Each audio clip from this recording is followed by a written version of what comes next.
Ladies and gentlemen, distinguished guests, I am deeply, deeply honored to be the moderator of this important session. Let me introduce first Fredrik Reinfeldt. He was the Prime Minister of Sweden from 2006 to 2014 and the chairman of the Liberal Conservative Moderator Party from 2003 to 2015.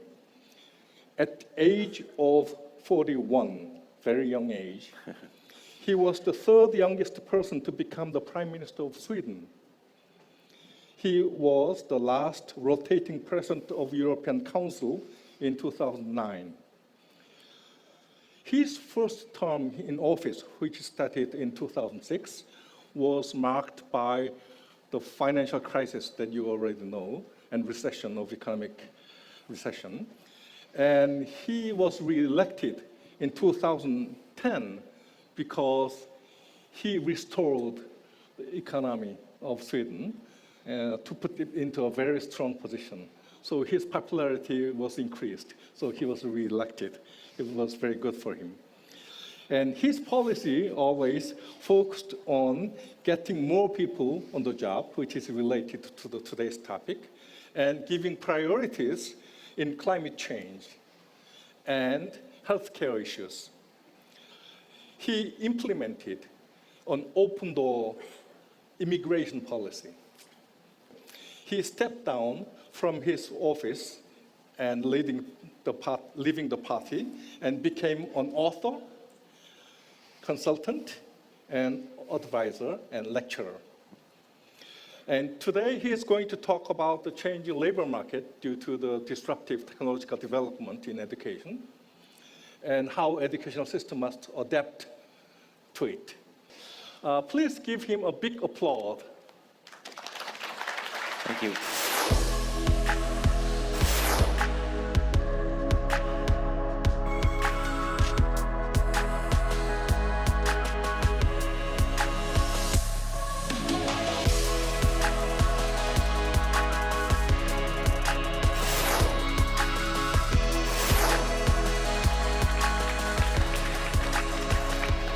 Thank you very much. First of all, good morning to you all and greetings from Sweden and Europe. I'm going to talk about change. Change is very often something described as 100% positive. My experience is that people love change as long as it has nearly no impact on themselves. So, change is needed for other people, not for me.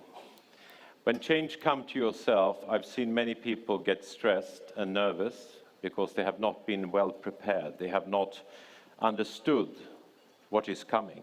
Therefore, I think it's important to relate to the global changes that we see, and out of that, draw 5 conclusions which links to individual when it comes to educational system and the labor market.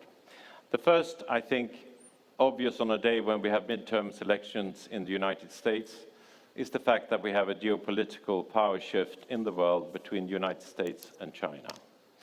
It relates, of course, to an increasing risk of a trade war between the two giants, but it has an impact that is actually global. It has an impact on the trading conditions also for other parts of the world. And of course, the question is the world moving away from a rules-based open world trade system that we have lived with since the Second World War over to a system where countries declare their own country's interest first above everything else and engage in protectionism? This is far more important than just related to one country. Why? Because especially for open economies like South Korea and Sweden, I've seen all these entrepreneurs with their growing companies, and very early on in their career, they become export-oriented. Why? Because the home market is too small.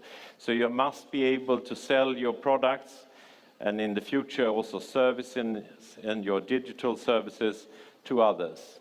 Therefore, you need to meet good rule-based conditions when you trade cross-border. If the new world is creating new and higher thresholds to come into different markets, this might impact our labor markets and especially our biggest companies, the multinational companies that are very often our champions and that we think are forever there to be stronger, but they rely heavily on open trade, which is now put in question. Secondly, and this has also been mentioned now already a few times, what is called the fourth technological revolution. We have, of course, a rapid technological change in the world. This is also very often described as something with just possibilities, just positive. I see, of course, this. There is a lot of new jobs, there is a lot of new innovations that comes out of this. You could see a lot of young people actually starting up with new ideas. I think that's fascinating. But it's also very good in the English language to describe it as disruptive. The ways we have been doing things will not work anymore. It's disruptive in the sense that it shortens the lifespan of all markets, of all companies, of all what we have thought to be safe jobs. Why? Because the changes in the economy will come with an increase in speed, and what very often has been done with manual labor will in the future be done with artificial intelligence and with robots. So the shift is more dramatic than we think, and it has not fully happened yet. A tryout to see the implication on the American labor market. It was an Oxford study who said that might be as much as 47% of the jobs that we have today that actually will be totally gone or totally different in 20 years. We recalculated this on European labor markets and my home labor market of Sweden, and we found the impact to be even greater. So we are talking more than 50% of the jobs gone in 20 years or totally different. This does not mean that we will not see new jobs emerge in other parts of the economy, but the question you must ask yourself is these new jobs open to the ones who lost the jobs that now are gone? Are the individuals movable from one job to another? So I'm not saying we will have less jobs. The question is, what's the impact on the individual level for each and every one of us? When change knocks on your door, are you ready for the digital transformation? And the fact is that a lot of people are not. And instead of trying to embrace and understand what comes, they become part of a movement we see around the world of anti-globalization, saying, this is not about me. This is not my future. It's not creating anything good for me. And we see them getting angry in the voting boxes of Europe, United States, and throughout the world. So don't think this is a little question. This is the question on how to make inclusive labor markets, inclusive impacts of what is, first of all, something very good. But the biggest change, the biggest global change of all is to mankind itself. It has been mentioned that we have a rapid world growth of the population. We are now at 7.5 billion inhabitants on this world, and we will grow up to 10, maybe 11 billion at the end of this century. But as you know, this is done asymmetrically. It's not done evenly in all countries. We already see a standstill in the most developed parts of the world, like Europe, China, linked to the peak child phenomena. The more developed an economy becomes, the less children born by women. Therefore, the situation in Europe is a de facto decrease of the population. It's a standstill of 500 million, but the population as such is decreasing. Until 2050, with the aging of the population, we will have 85 million less in the labor force in European countries 2050 compared to now.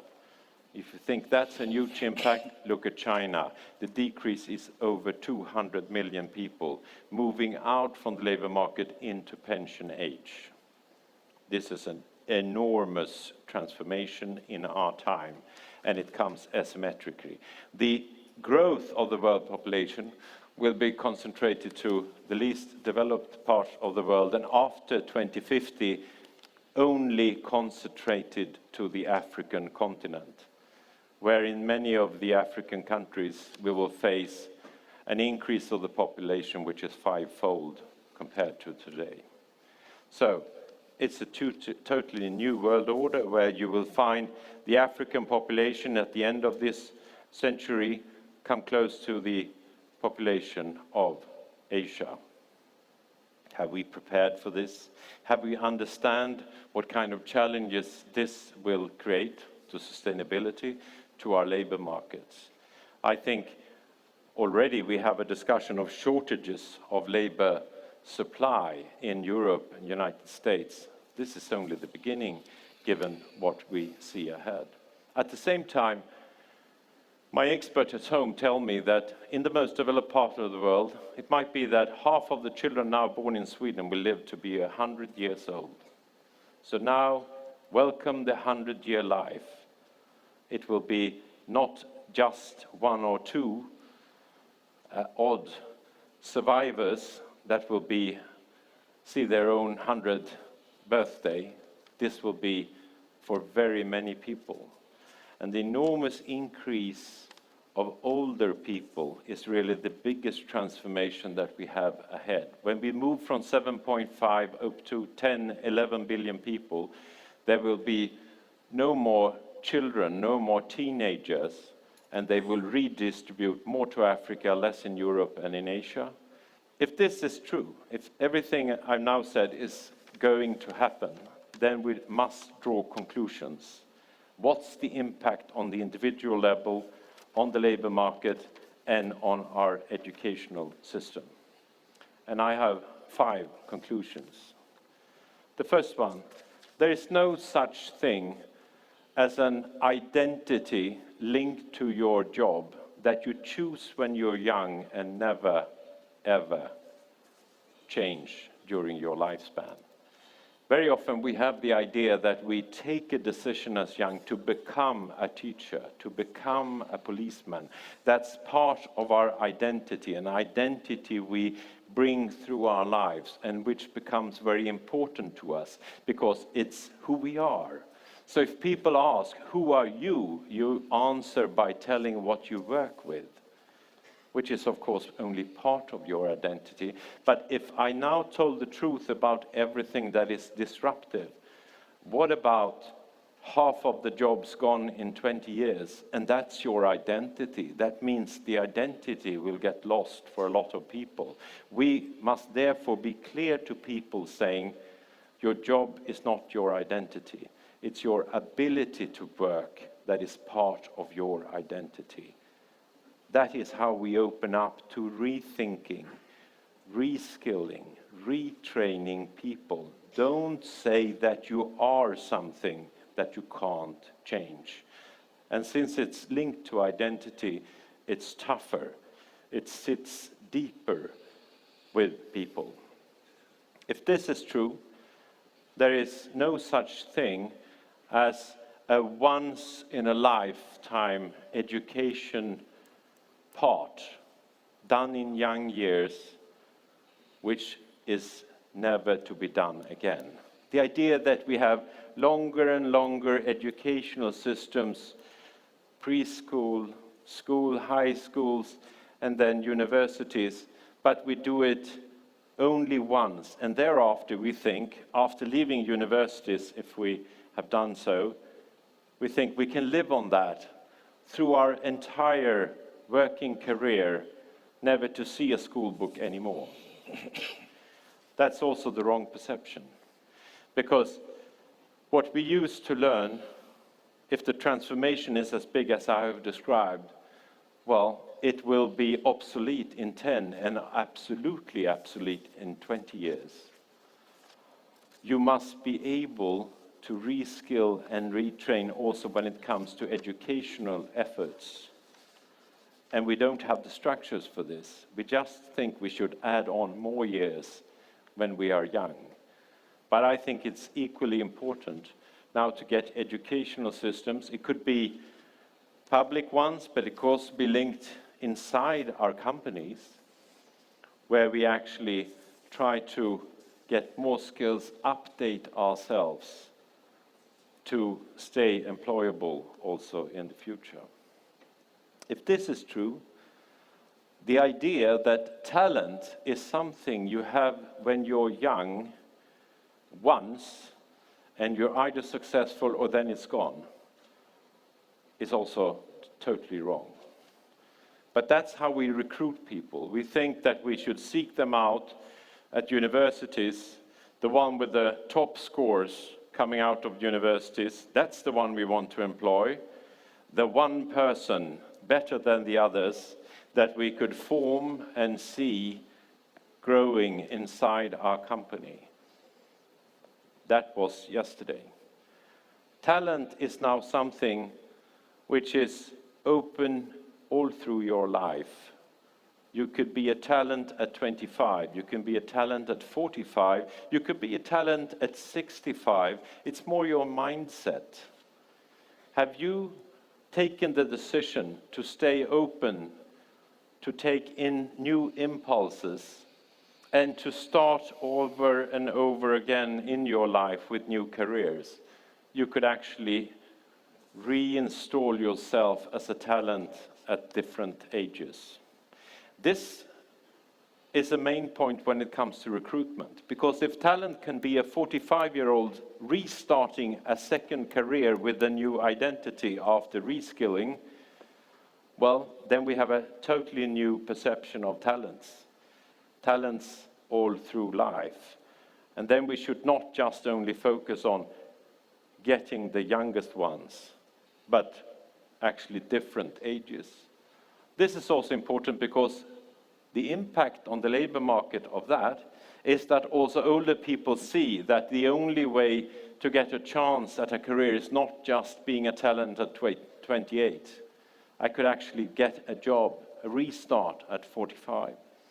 And just to remind you, what defines a talent at 28 might be very different when you're 45 or you're 55. You have a life experience. As you know, nothing is that simple in life. It's not just a success. You might see trouble. You might have private problems. You might have friends, families, children that run into trouble. This gives you new experiences and creates you more interesting, a kind of talent that knows a lot of things which you don't know when you're young. One thing, though, that is very important, if you're 50, 55 and want to be a talent, don't tell people that the only thing you want to tell them is what you used to do. People are not interested in that. Tell them what you aim to do still in the future, in the years to come. And be humble. We don't like people who say, well, I've learned everything I need, I know everything I need to know, and I'm just here to tell you the story. Not interesting. Not interesting. Be humble, be more employable by also being open to move yourself, to add your skills. If all of this is true, then the idea that the smartest thing you can do, which is very spread here in South Korea and also my country, Sweden, is not to be employed by the #1 biggest company in the country. Why? Well, because the biggest companies are the most likely to be disruptive by the challenges you will see in the markets that is now emerging. Their success will be challenged by others, because that's the idea with the new atmosphere for entrepreneurs, the new ideas emerging. They are looking at the front runners. How did they get successful? How do I reshape the market? And therefore, most of these very big companies that we see today will probably have to downscale themselves in the future. I've seen this happen already with multinational companies in Sweden, and young people think, if I just get a job there, then I'm safe for life. And I can tell you, you have no idea. They might not even be around 20 years from now. Therefore, we must signal that we can not only look at big companies as a way of getting job security in what is now going to be the labor market of the future. No, now you must focus much more on startups, on entrepreneurial projects, what is coming from behind, what is growing out of the grass, because they are more likely to survive at least a little bit longer. So, if all of this is true, we must also shift our perspective when it comes to labor market policy. I was grown up in an atmosphere that the idea was by driving demand, pushing in demand into the economy, when there come a slowdown in the economy, which we always will see, we thought by pushing in demand we could save the jobs. The problem is that it's a little bit shaky now, but soon it will be back again the way it was. We have learned that that's not true anymore. The global changes I've described will not recreate jobs as they were, but as something completely different. Therefore, we must shift focus from increasing demand broadly in the economy to incentivizing individuals to become employable, to reskilling, to retraining, focus on the individuals, on their motivation, on their ability to see possibilities throughout life. And throughout life, meaning if we live to be 100 years old, probably to push also older people to stay in the workforce with incentives. We had specific tax breaks in Sweden for 65 plus to stay in the labor market, and they have answered to the incentives because they do. When they get more money out of working, and when they could also ask of the employer actually not to work as much as before, but still be part of the workforce, we saw a doubling of the percentage of people above the age of 65 actually keep on working in the workforce. This is just the beginning.